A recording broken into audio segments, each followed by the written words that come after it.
다양한 분야의 명사를 초청해 삶의 지혜를 들어보는 시간 지혜다락방, 저는 김미진입니다. 오늘 모시는 멘토는요, 지친 현대인들의 마음을 과학적으로 설명하고 또 어떻게 하면 치유할 수 있을지 좋은 방법을 소개해 주실 분을 모셨는데요.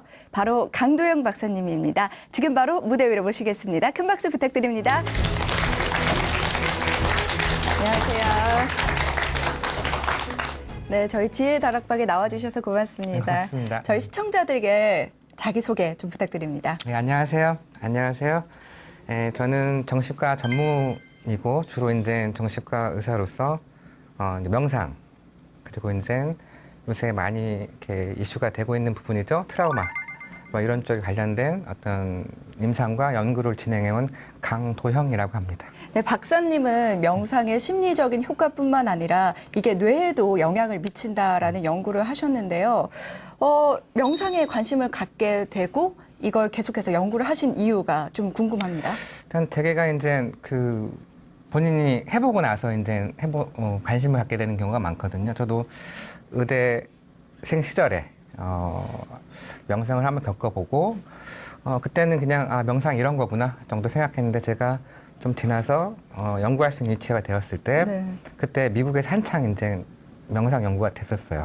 우리나라는 조금 아직도 그때는 명상에 대해서 의학적으로 바라보는 것들이 좀 없었는데 그때부터 이제 명상 연구에 관심을 갖게 됐습니다. 네. 네, 명상이 좋다는 말은 참 많이 들었는데요. 어떻게 좋다, 또 어떻게 과학적으로 좋다, 이런 말은 사실 잘 들어보지는 못한 것 같습니다. 간략하게 좀 설명을 해주시면요. 제가 학교에서 명상 강의를 하면 다른 교수님들이 이렇게 질문을 하시는 분들이 있어요. 도대체 명상이 뭐냐? 그러면 딱 막히는 거예요. 그럼 명상을 하시는 전문가, 제가 명상을 뭐 전문으로 하는 사람은 아니니까 명상을 연구하고, 저도 뭐 명상 수행을 해봤지만 연구를 하기 위해서, 근데 그분들도 정의를 하기가 참 힘들어해요. 근데 가장 제가 감명 깊게 들었던 거는 명상은 생명이다. 근데 이 사람의 생명이란 건 우리가 자꾸 이제 정신과 명상하면 이걸 심리적인 걸로만 생각을 하는데, 그리고 정신치료나 심리치료는 되게 어떤 인지적인 측면, 어떻게 보면 또 감성적인 측면, 이런 측면에 접근을 하는데, 이 명상은 오랜 동안 있으면서 이게 몸과 마음에 통합적으로 효과를 준다는 거죠. 상호작용을 통해서. 그래서 좀 더 짧은 시간에 몸과 마음에 더 변화를 준다는 어떤 그런 효과들이 소개되고 있습니다. 네, 오늘 박사님을 모셨으니까 명상에 대해서 제대로 알 수 있을 것 같은데요. 네, 그러면 지금 바로 강연 청해 듣도록 하겠습니다. 여러분 큰 박수 부탁드립니다.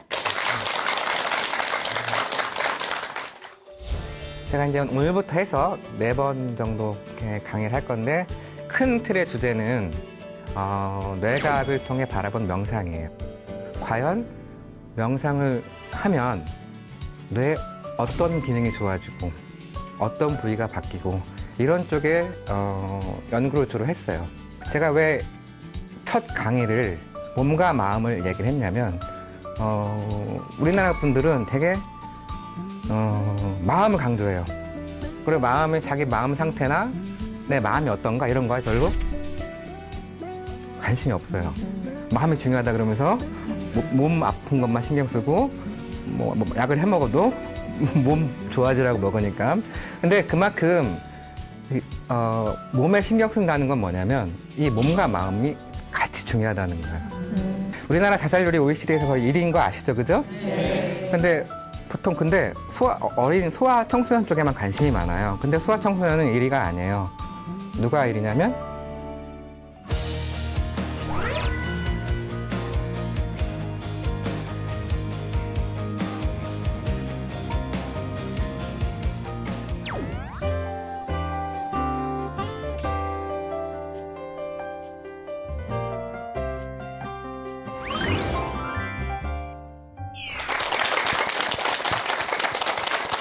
제가 이제 오늘부터 해서 4번 정도 이렇게 강의를 할 건데, 큰 틀의 주제는 뇌과학을 통해 바라본 명상이에요. 그러니까 명상에 대한 기본적으로 지금까지 여러 가지 뭐 과학적으로 밝혀졌든 그렇지 않든, 아니면 혼자 수행을 하셨던 종류도 많고, 여러 가지 이제 썰이 있죠.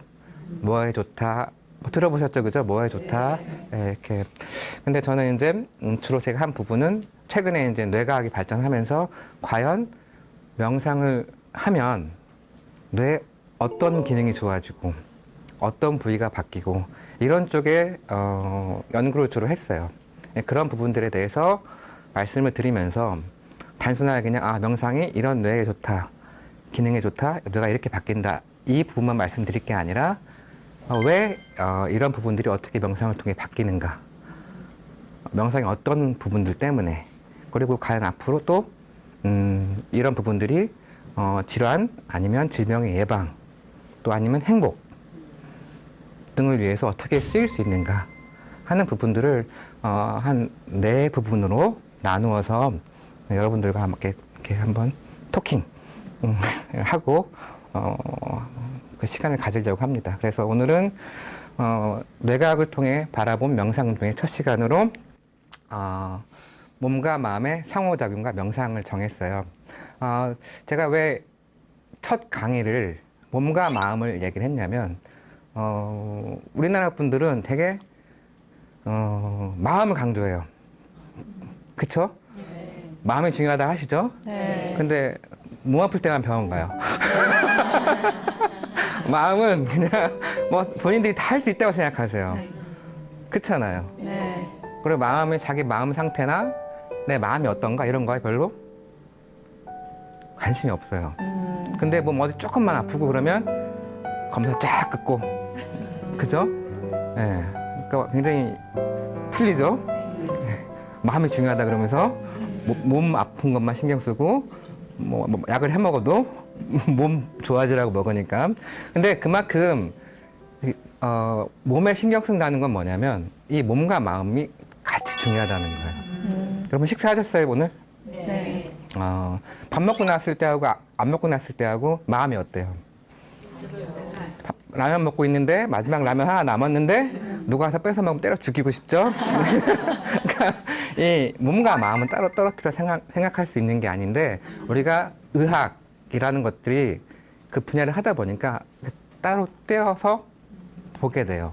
근데 이 다른 치료, 뭐 심리치료라든지 이런 여러 치료와 다르게 이 명상은 이런 현상을 이해하고 명상의 효과를 이해하기 위해서는 몸과 마음이 어떻게 상호작용하는지, 우리가 그동안 쉽게 생각한 그냥 붙어 다니는 있으면 빼야 되고 막 이런 몸이 얼마나 많은 우리 감정이라든지 인지라든지 사회인지 의식 영향을 미치는지를 이 명상의 연구를 통해서 밝혀진 것들이 많아요. 그래서 제가 오늘 첫 강은 몸과 마음의 상호작용과 그 몸과 마음의 상호작용을 가장 잘 살려서 효과를 주는 그런 명상 이렇게 잡아서 강의를 하도록 하겠습니다. 먼저 제가 정신과 의사니까 지금 대한민국 정신건강 현 주소에 대해서 얘기를 하고 말씀드리겠습니다.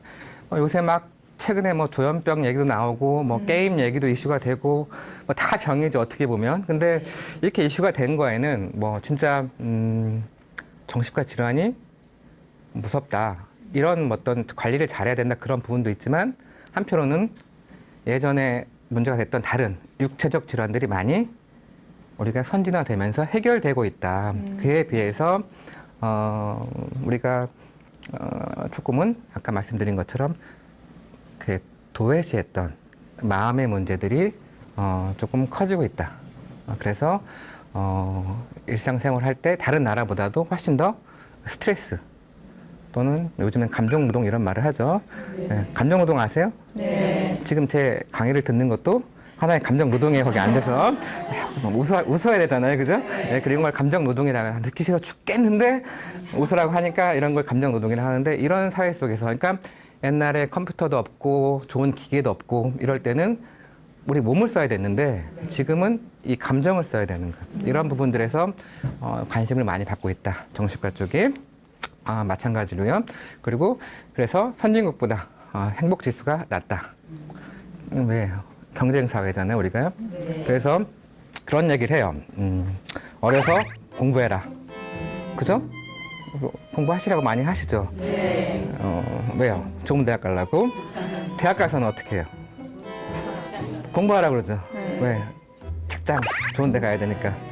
아, 그죠? 직장 가서 또 공부해야 되죠. 예? 승진해야 되니까. 그리고 이제 끝나서 또 공부해야 되죠. 애들이랑 말통해야 되니까. 아니면 또 친구 사귀어야 되니까. 네. 그래서 평생 공부하다 끝나는 사회가 우리나라 사회라고 해요. 그래서 그만큼 경쟁, 생존 이런 부분들하고 연결되어 있어서 대한민국이 좀 이런 스트레스에 많이 노출돼 있다. 그래서 정신건강의 문제가 큰 이슈로 대두되고 있다. 이렇게 이해를 하시면 될 것 같습니다. 그러니까 행복하지 않은 거예요. 행복이라는 건 어떻게 보면 저도 그렇지만 좀 절대적인 부분이 있어야 되는 건데 이렇게 어릴 때부터 경쟁. 내가 원하지 않는 거였거든요. 나는 띵트를 잘해요. 근데 경쟁을 뭘로 시키냐면 모두 다 100m 달리기 시키는 거예요. 나는 띵트를 더 잘하는데 나는 높이뛰기를 하고 싶은데 아니야. 다 100m 달리기. 등수를 매기는 거죠. 이런 부분들 때문에 조금 더 우리나라에서 그 나이대에 상관없이 느끼는 행복 지수가 낮다. 특히 요즘에 와서는 이제 남자들, 여기 남자분들 조금 계시는데 여자분들보다 남자분들 특히 20대 후반 그 취직을 앞둔 그리고 50대 고독사. 그러니까 저기 고개를 굉장히 공감적으로 흔드시는데 그런 게 이제 앞으로 사회에 좀 이슈가 되고 있어서 집에 가셔서 혹시나 20대 후반 아드님이나 아니면 50대 남편분을 두시면 한번 물어보세요.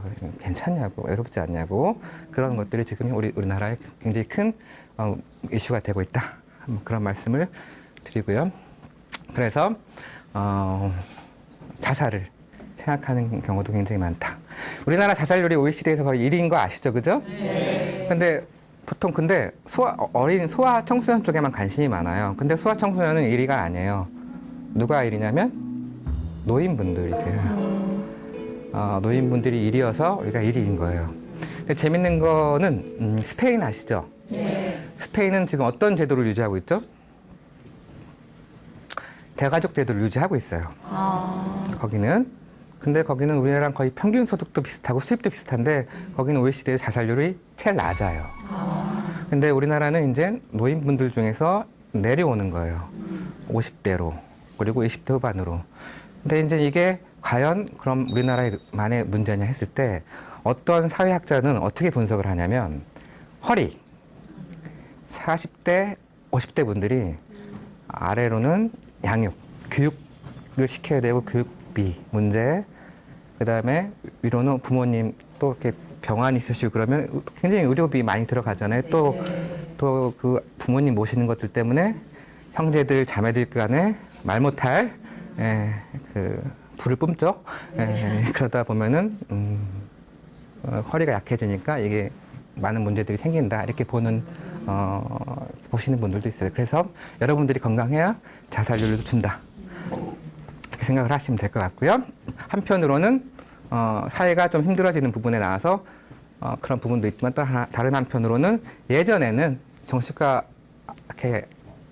내가 우울해, 내가 조금 불안해 이런 것들이 좀 용서가 안 됐어요. 그럼 괜히 의지가 약한 사람. 근데 지금은 그런 것들을 적극적으로 얘기하는 시대가 됐다는 것 때문에 조금 더 이제 정신질환에 대한 관심이 많아지고 그런 환자분들이 많아지는 그런 측면도, 긍정적인 측면도 있다. 그래서 이제 문제는 이걸 어떻게 해결할 거냐. 단순히 그러면 나 우울하니까 무조건 정신과에 가서 약을 먹어야 되는 이런 차원의 부분들은 좀 듣는 분들한테, 그 우울하신 분들한테 공감을 별로 못 얻겠죠. 그죠? 네.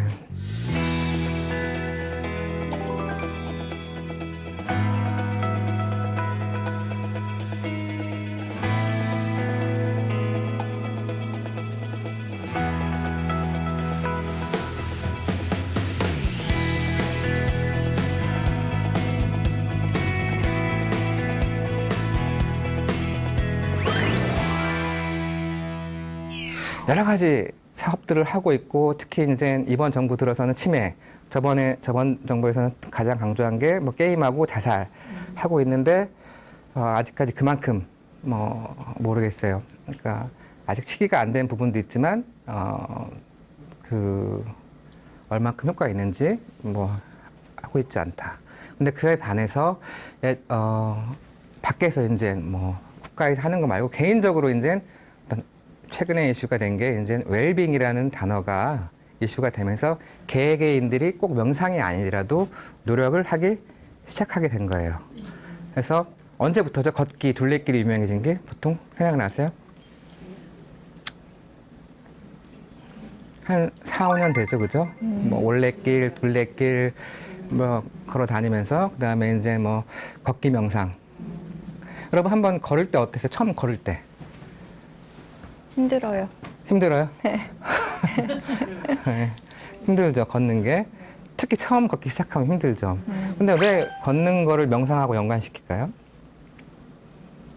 힘들 때 어떤 마음에 지금 힘든 게 있어요. 누구 때문에 화가 나요. 그럼 어떻게 그 감정을 극복해요? 일하다가 갑자기 나가서 막 이렇게 딱 놓고 내려가고 막 걷고 와요.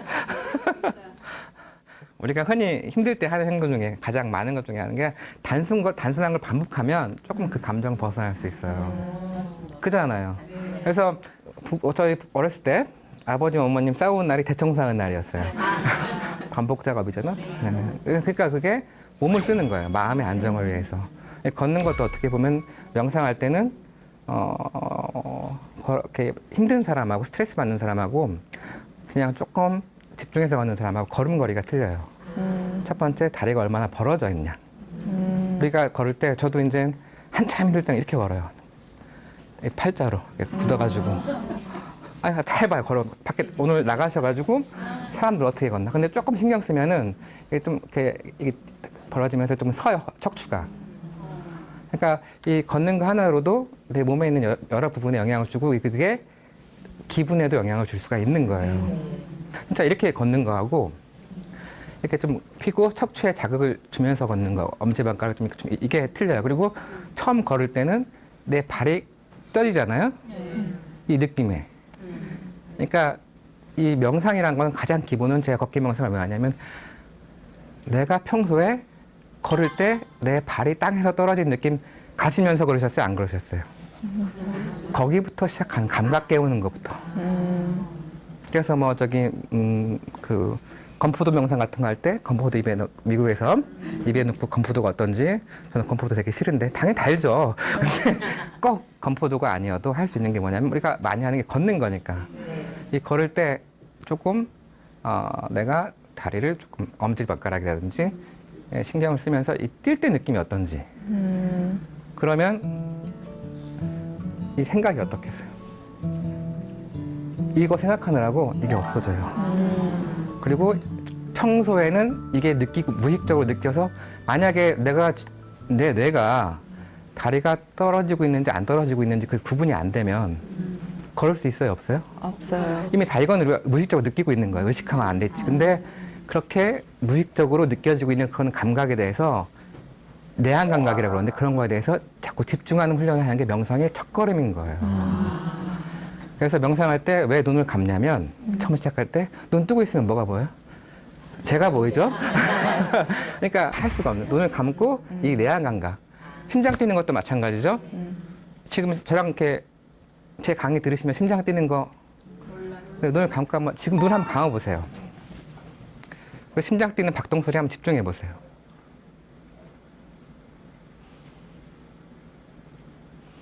눈 떠보시고 좀 느껴지거든요. 네. 그리고 이걸 열심히 하면 쿵쿵쿵 이렇게 들려요. 그래서 이걸로 내 감정을 조절하는 거예요. 또 아니 화나면 어떻게 돼요? 네. 또 좋아하는 사람 만나면 빨라. 어떻게 하세요? 우리가 누구를 만났을 때 우리가 인간이 스트레스를 극복해야 되기 때문에 오래 만나면 없어져요. 계속 스트레스가 아니니까. 예. 그래서 10년이 지났는데 아직도 설레요. 그러면 서로 안 만나고 산 거다. 스트레스 호르몬이 계속 나오니까. 그러니까 연예인분들 나와가지고 저희는 15년 살았는데 계속 설레요. 그러면 자꾸 안 나와야 될 호르몬이 분비되고 있다. 그러니까 서로 그동안 안 보고 살았다. 아니면 정말 다른 스트레스 호르몬이 나오냐 이렇게 생각하시면 돼요. 오히려 친해지면 친밀감의 호르몬이 나와요. 옥시토신 같은 거. 뭔가 얘기할 수 있고. 네. 그렇게 생각을 하시면 되고 명상의 첫걸음은 몸과 마음, 특히 이 몸에서 느껴지는 감각. 이미 우리가 느끼고 있는데 의식화되지 않은 감각을 느끼는 거다. 그중에는 가장 쉬운 거는 걸을 때 이 발의 느낌. 그다음에 눈 감고 심장 박동 소리 들어보는 거예요, 한번. 그리고 화가 났을 때나 감정이 그럴 때 박동 소리를 주면서 한번 낮춰보는 거예요. 그럼 감정이 바뀌거든요. 그러니까 그런 거죠. 감정이 몸을 변화시키는데 몸을 집중해서 그 감정을 잡는 거예요. 그래서 그게 가장 기본이다. 그 감각을 통해서. 그게 명상의 가장 기본적인 시작이고 걷기 명상도 어떻게 보면 그런 차원에 시작되는 거다. 그래서 걸어보면 처음에 한 20분 정도는 별 생각이 다 들어요. 머릿속에서. 근데 한 30분 지나가면 생각이 없어지는 순간들이 와요. 그때부터가 어떻게 보면 조금씩 명상이 되고 내 안에 내부 감각 이렇게 되는 거고. 이럴 때가 좀 명상이 되는 거고. 명상하면 이제 스티브 잡스를 많이 얘기하죠. 스티브 잡스가 좀 그래서 뭐 비판도 받죠. 너무 양의학을 믿지 않고 대체의학적으로 해결하려고 해서 문제가 되는데 어떤 분들은 그 아이폰 만든 아이디어가 매일 하는 어떤 명상의 어떤 그런 아이디어. 불을 꺼놓고 조명을 꺼놓고 차 한 잔 음악 들으면서 하루에 몇 분씩 꼭 시간을 보내겠다고 했거든요. 쉽게. 그러니까 명상이란 게 꼭 어디 가서 진짜 1시간 동안 이런 게 아니라 일상생활에서 함께 할 수 있는 거다. 여러분들 시간 보내면서 하루 중에 눈 감고 1분 보내보신 적 있어요? 거의 없어요. 힘들죠, 그죠? 네. 혹시 여기서 집에서 주무실 때 테레비 못 끄고 주무시는 분들? 힘들어지면 테레비를 못 꺼요, 자극을. 불안해서. 눈 감는 거 힘들어하고. 그럴 때 명상 같은 것들 굉장히 도움이 될 수 있어요. 그래서 우리나라보다 명상에 대해서는 세계적으로 관심이 많다. 누구신지 아시죠? 저기 뭐 달라이라마도 있고 2005년도에 달라이라마가 미국의 가장 큰 내각학회에서 기조연설을 했어요. 근데 저 할 때도 중국 사람들이 반대를 했는데 강연을 하고 기립박수를 받고 또 저번에는 같이 이제 미국의 유명한 특히 이제 감정이나 정서를 연구하는 뇌과학자들과 연구를 지속돼 하고 있어요. 우리나라는 아직까지 명상하면 종교를 생각해요. 그러니까 원래 명상이란 게 뭐 다음 시간에 말씀을 드리겠지만은 종교 의식을 수행하기 전에 자기 몸을 정화하는 거에 시작했기 때문에 근데 외국은 오히려 그거를 또 치료법을 갖다 잘 쓰거든요. 그런 부분에서 조금 더 동양 건데 외국에서 그 동양 거를 써가지고 프로그램을 만들면 우리가 같이 수입해서 쓰는 지금 현실인 거예요. 명상의 어원은 옛날에는 약이 없었잖아요, 그죠? 네. 여기에는 그리고 종교가 어떻게 보면 사람을 치유하는 거고 아픈 것 중에 가장 크게 아픈 게 뭐예요? 영적으로 아픈 거죠. 네. 그래서 영적으로 아픈 걸 치유하는 데 있어서 명상이 한 부분으로 쓰였기 때문에 이 메디테이션, 명상 의미에는 약 치료 의미가 원래 들어져 있어요. 명상은 지금까지 밝혀진 걸 보면 단순히 그냥 몸과 마음 아니면 뭐 정서 이런 쪽이 아니라 의식에도 영향을 주고 주의력, 감정, 지각에도 영향을 줘요. 그러니까 명상을 잘 하시면 안 이뻐 보이는 분이 이뻐 보일 수 있으니까 그만 하시고 그리고 내과학적에서 본 명상은 이렇게 생각해요. 전 지금 강의를 하잖아요. 저도 모르게 저 진료할 때도 그래요. 처음에는 이렇게 시작하는데 진료를 하다 보면은 이렇게 어깨가 이렇게 올라가요. 여러분들도 일하다 보면 이렇게 어깨 올라가잖아요. 컴퓨터 하다 보면 이게 뭐냐면 집중하려면 긴장을 하게 돼요. 그리고 이완하면 어떻게 돼요? 집중이? 근데 명상 상태를 가장 정확하게 표현하는 게 뭐냐면 이완된 집중. 이해 가야 이완된 집중이란 말이에요. 네. 그러니까 아주 뇌가 가장 편안하면서 효율적인 거죠. 네. 그래서 여러분 그거 알죠? 유레카라고 한 네. 그분이 목욕탕에서 이렇게 누워서 한 가지 골똘히 집중하다가 뭔가를 생각해서 그게 굉장히 큰 발견이 이뤘잖아요. 그런 상태의 뇌의 변화를 일으키는 게 뇌과학적으로 명상 상태다. 저기 타임즈에 실린 상태. 근데 저 상태가 되기 위해서는 조금 더 이제 트레이닝이 필요한 거죠. 오늘 내가 당장 명상을 하고 이렇게 할 수는 없는 건. 그래서 쉽게 말하면 명상이라는 거는 뇌과학적인 관점에서는 이완된 집중. 그러니까 좀 편하게. 어떤 분들은 연기할 때 발연기 막 하는 게 뭐예요? 긴장하면서 뭐 사랑해 이렇게 하는데 이게 달인이 되면 될수록 굉장히 자연스러우면서 집중이 되잖아요. 그러니까 명상 상태가 그런 걸 얘기하는 어떻게 보면. 그러면 좀 편해지겠죠? 예. 저는 아직 안 돼요. 그래서 몸, 마음, 상호작용을 보면 저희 뇌 그림을 제가 그려놓은 건데 우리 뇌에는 제가 이렇게 뇌를 만져볼게요. 예, 뇌가 있어요, 저도. 여러분들도 있고. 근데 뇌가 위쪽으로 갈수록 어떤 기능을 하냐면 요즘에 인공지능, AI 해갖고 뭐 계산하고 계획하고 논리하고 뭐 이렇게 남 속이고 이런 위쪽으로 굉장히 공감하시는데 그다음에 이 밑으로 갈수록 어디랑 붙어요? 몸이랑 붙죠. 네. 그러니까 몸과 가능한 감정이라든지 자율신경계 반응을 조절하는 거예요. 그리고 몸이 있죠. 그럼 이 몸과 뇌를 연결해주는 시스템이 자율신경계. 이게 자율신경이 어떤데요? 교감, 부교감. 심장 뛰고 막 혈관 이렇게 하는 거죠. 그건 다 잘 알잖아요. 옳게 하면 놀라는데 그리고 곰 나타난 거 같으면 도망가고 그 다음에 면역계. 여러분들 특히 여자분들도 그렇지만 안 좋으면 감기 쉽게 걸리고 오래 가죠. 그 다음에 호르몬계예요. 그죠? 이것도 뭐 제 여자분들 얘기만 하는데 그 생리 이런 부분도 몸 안 좋을 때하고 틀리잖아요, 그죠?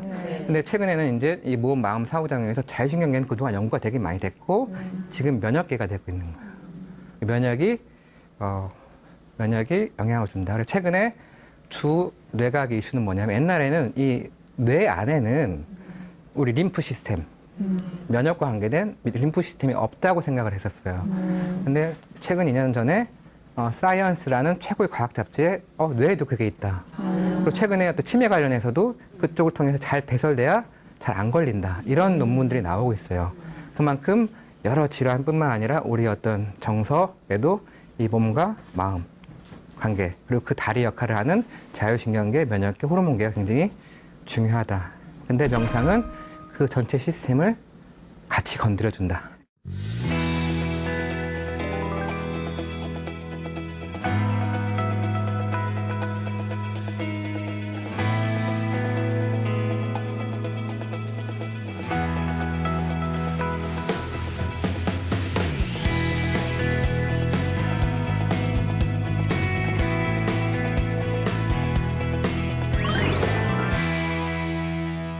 여러분들 마음과 몸 아까 제가 여쭤봤죠? 생각이 다 다르죠? 마음이 중요하다 그러고 몸 아픈 데만 병원 가시죠? 그죠?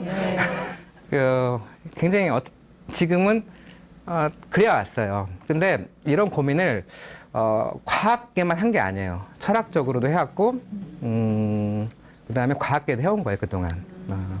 재밌는 게 이거는 아리스토텔레스 그다음에 플라톤 때부터 생각이 좀 달라요. 정신과 아리스토텔레스는 분리될 수 없다.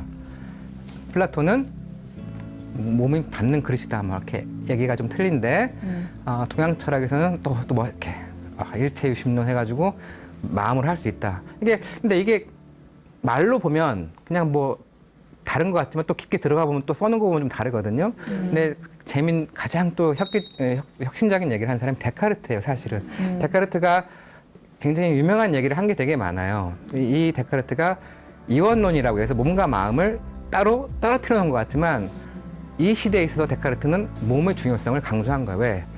몸이라는 거에 이름을 주었으니까. 그 전에는 몸은 그냥 따라다니는 거.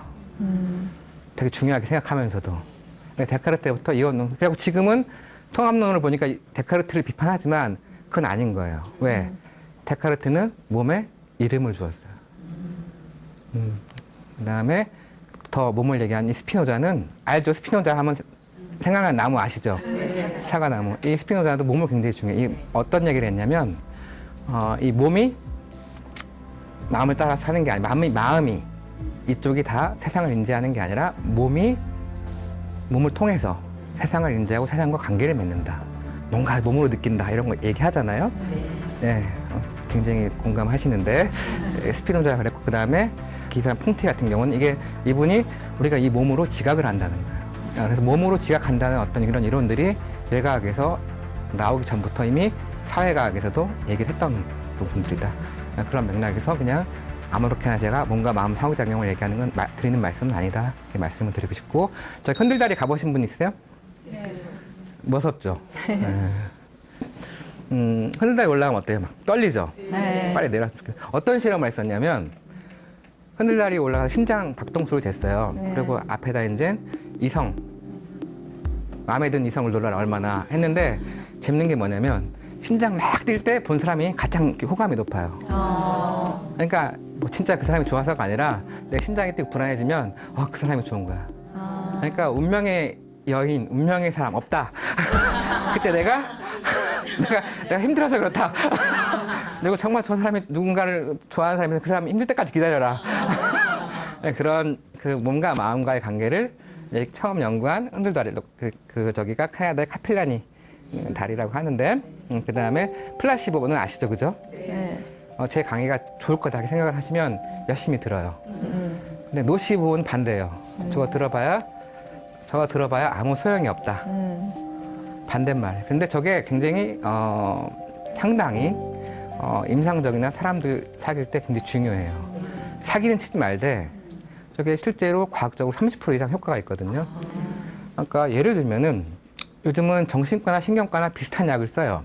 약물을 우울증 약 신경과도 쓰고 정신과도 쓰고. 근데 신경과 가서 우울증 있다고 약 받으시면 아무 부작용을 호소 안 하세요. 근데 정신과 힘들게 오셔가지고 막 쭈뼛쭈뼛 오셔가지고 우울증 약 드리면 그 다음날 찾아오세요. 도대체 어떻게 이 약을 드셔가지고 왜? 다 읽어보시거든요. 부작용. 그러면 생겨요. 그래서 뭔가 음식을 하시거나 아니면 어떤 누가 대화를 하시고 그랬을 때 거짓말은 아닌데 좀 긍정적인 그걸 주시면 우리 뇌가 똑같은 컨텐츠, 똑같은 내용을 들어도 반응하는 게 틀리다. 대표적인 몸과 마음과의 상태를 나타내는 게 플라시보, 노시보 효과다. 저 사람이랑 분명히 얘기를 하고 친하게 지내면 안 좋은 일이 생길 거야. 생겨요. 그거는 거봐 이게 아니라 자꾸 그렇게 생각하면 되는 거예요. 그리고 가장 제가 통증도 했었는데 정식 의사가 통증했다니까 굉장히 신기할 수도 있지만 가장 대표적인 게 몸과 마음의 상호작용이 통증이에요. 이 얘기만 하고 제가 강의를 끝낼 건데 여러분들 아파 보신 적 있죠? 네. 언제 아파? 마음의 고통 하면 제일 많이 얘기하는 거 뭐 영화 뭐 드라마 나오는 게 뭐죠? 첫사랑. 예? 첫사랑 해보셨죠? 예, 첫사랑도 아프다 그러죠? 가장 몸과 마음의 상호작용을 나타내는 게 통증이고 이 통증은 몸도 아프지만 마음도 아프는 한 번 더 발전하면 몸의 아픔을 시작해서 마음이 아프기도 하고 마음의 아픔으로 시작해서 몸이 아프기도 하고 그 대표적인 게 첫사랑인데 첫사랑이 왜 아프냐? 만났는데 헤어져서 오래간만에 가서 보면 그 사람이 너무 힘들게 살고 있어요. 그럼 어때요? 마음이 아프죠? 네? 그죠? 그래서 마음이 아픈 거예요. 근데 가니까 다른 남자랑 아니 다른 여자랑 아니면 너무 행복하게 살고 있어요. 어디가 아파요? 배가 아파요. 그죠? 그걸 못 보셔서. 근데 그 사람이 지금 내 앞에 있어. 그럼 머리가 아파요. 그래서 첫사랑이 농담입니다. 그래서 통증 가지고 연구를 많이 했었어요. 그래서 같은 친한 사람이 이 통증을 겪을 때 느끼는 정도, 아닌 사람, 싫은 사람이 고통을 당할 때 느끼는 게 틀려요. 그래서 우리가 뭐 한국 응원하고 이런 것들도 결국은 뭐냐면 이게 몸과 마음의 상호작용에서 보는 거예요. 왜? 그 사람이 꿀을 넣으면 감정적인 것뿐만 아니라 내 몸이 움직이고 어느 순간 그런 게 연관이 있다. 이 말씀을 좀 드리고 싶고요.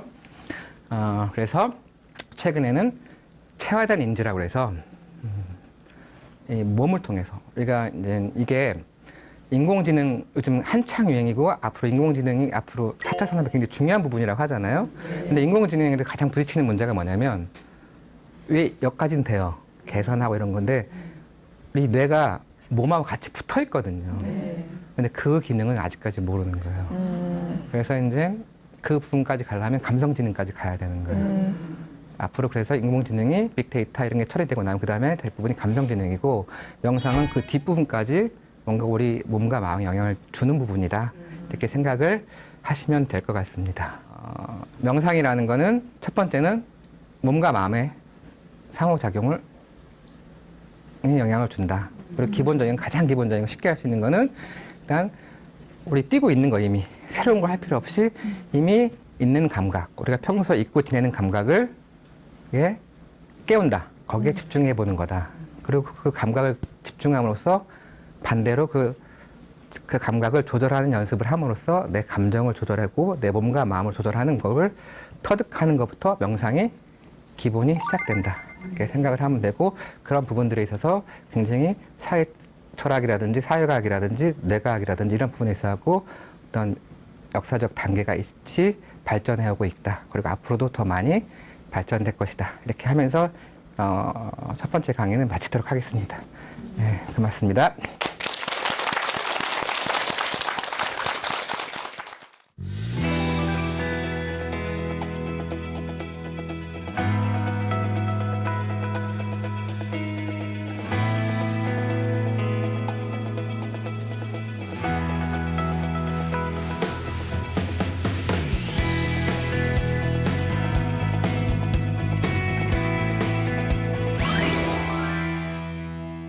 네, 명상이 막연히 좋은 줄은 알았지만 이렇게 과학적으로 설명해 주시니까 머리에 쏙쏙 들어오는 것 네. 같은데요.